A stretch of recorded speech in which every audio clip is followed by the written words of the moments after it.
Hello, welcome to our channel. Over time, every relationship changes. But is it love that changes, or do we just stop flirting? Today we'll look at how monotony starts in marriage and why it's so important that flirting never ends. When does monotony begin in marriage? That's a good topic. Look, do you know when monotony starts in marriage? It's actually when people start to believe we're married now, we're safe, when they adapt themselves to this mindset. You know, there's that cliche saying, marriage kills love. Why does marriage kill love? Does marriage really kill love? It's actually people who kill love more than marriage itself. Let me explain this in more detail. Because after people get married, they get too caught up in the flow of life. They start living a more routine life. As a result, they end up not investing in the relationship at all.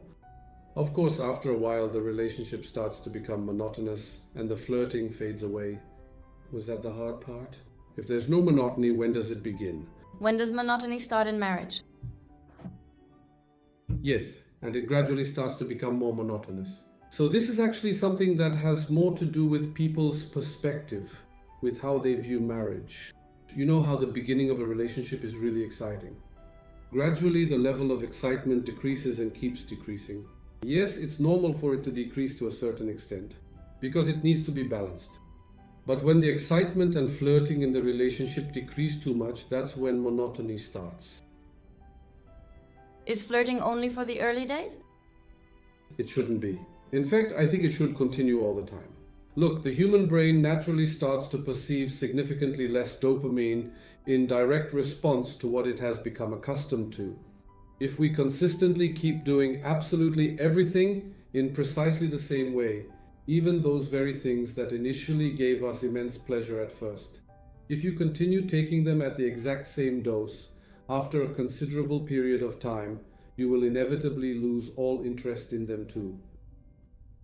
They will no longer satisfy you enough. So why do we live our relationships like this? We need to ask ourselves this question.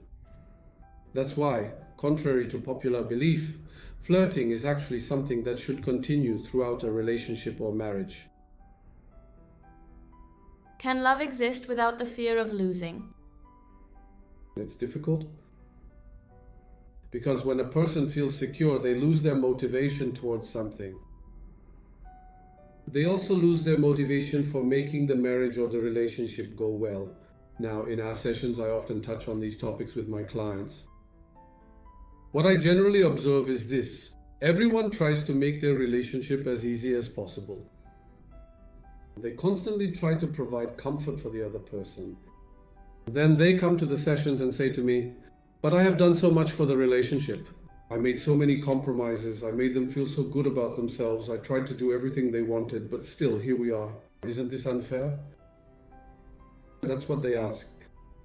And I tell them this, it's not.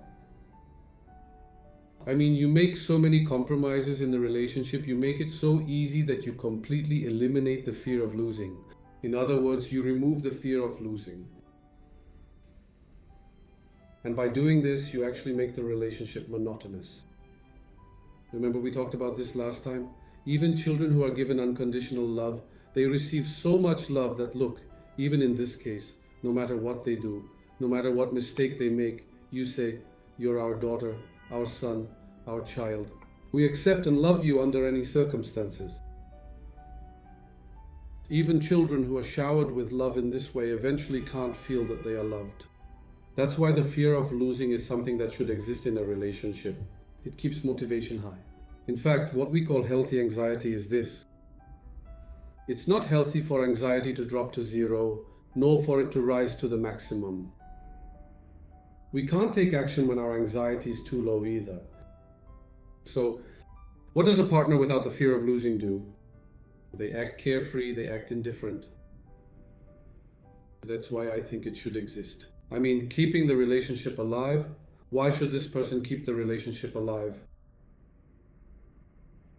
If they know the answer to this question, or if they're asking themselves this question, well, that's only possible with anxiety. If there's no anxiety, the thought that the partner could leave at any moment actually becomes very simple. They don't even think about it. They're not afraid of it because they're not afraid. In a way, they're also testing things here. They act impulsively, act on their urges, act however they feel in the moment. They see that they've hurt you a lot, they see that you're really upset. But in the end, nothing happens. Yes. What is it that kills desire?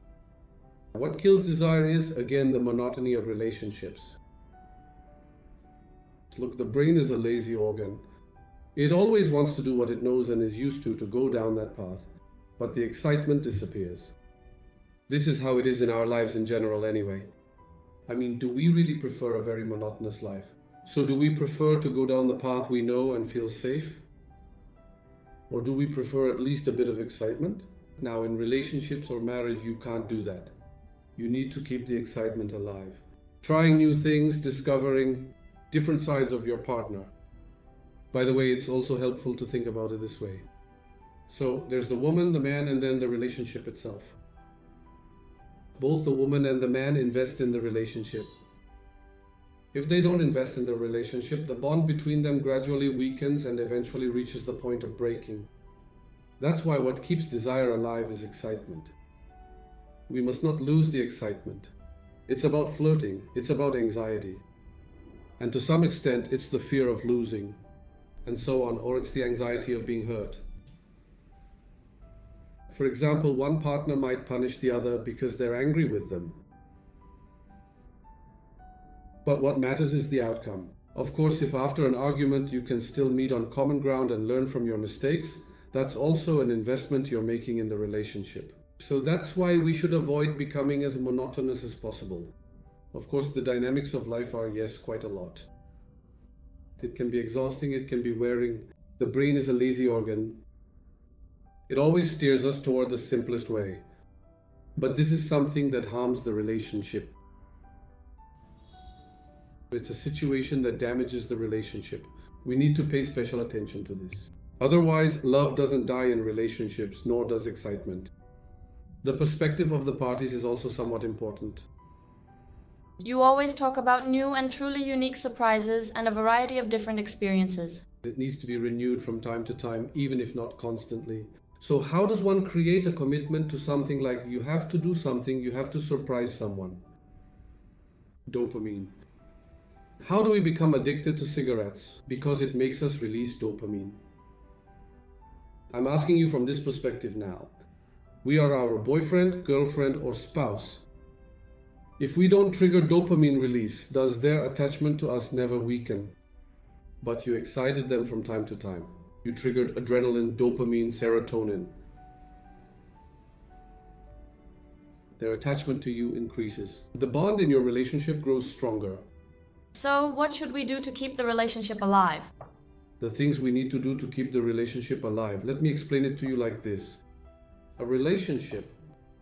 Think of it as a separate organism from the man and the woman. A plant, a living being. And it needs to stay alive. What does it simply need? A relationship needs attention. The vitamins, the nourishment of a relationship. What is it? Attention, excitement, a sense of belonging. For example, communication. For instance, one of the most important and simplest ways to feel a sense of belonging. With effective communication, the person who feels understood, the partner, feels completely like they belong to the relationship. A partner who feels that their needs are being met, that their mind is being read, that they are understood even when nothing is said, that they are known and recognized, feels like they belong in the relationship. And on top of that, excitement, like flirting, feeling attractive and desired. For example, at my age now, I observe the people around me. I observe men and women. I observe women and men who are married, who have been married for years. I think they do this as something they've learned. Men who get married, for example, they don't take care of themselves as well as they used to.